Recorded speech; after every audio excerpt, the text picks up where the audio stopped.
Everyone is talking about AI agents right now, but if you ask 5 people what an agent actually is, you'll get 5 different answers. So let's cut through it.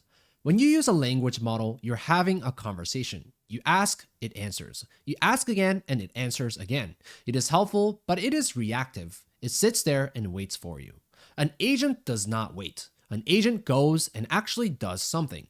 Think of it this way. A language model is like calling a really smart friend for advice. They will tell you exactly what to do, but you still have to go to do it yourself. An agent is like hiring someone. You tell them what you need done, and they figure out how to get it done. Now, companies have been automating tasks for years with workflows, so what makes agents any different? A workflow follows a fixed path. Step 1, then step 2, then step 3. If something unexpected happens at step 2, the whole thing breaks. You go back in, redesign it, and redeploy it. An agent does not follow a fixed path. It looks at the goal, looks at the tools available, and works out its own way to get there. Here's where that matters. Say you need to take a report, send it to a coworker, and save it in your internal database for auditing. A workflow does exactly that, no questions asked. But if there's an error in your report, a workflow sends it anyway. An agent catches the problem and flags it to you first. What if your coworker is on vacation for 2 weeks? A workflow does not care. An agent might ask whether you want to wait or route it to someone else. These are not rare exceptions. Every company is full of tasks that look simple on paper but are full of edge cases in practice.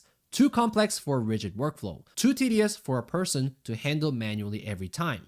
There's no formula for how many sources to check, how deep to go, or when you have enough. This kind of open-ended, judgment-heavy work is exactly where agents shine.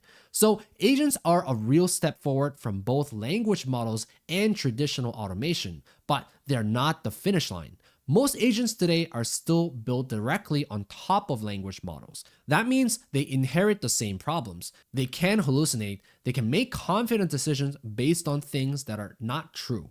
And in most setups, when something goes wrong, there's no clear way to trace what happened or why.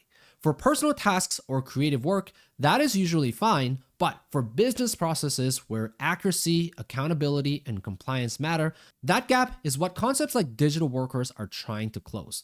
Not by replacing the flexibility of agents, but by adding the structure, traceability, and verification that real business work demands. If you want to learn more about how that works, we have a video on digital workers that goes deeper into it.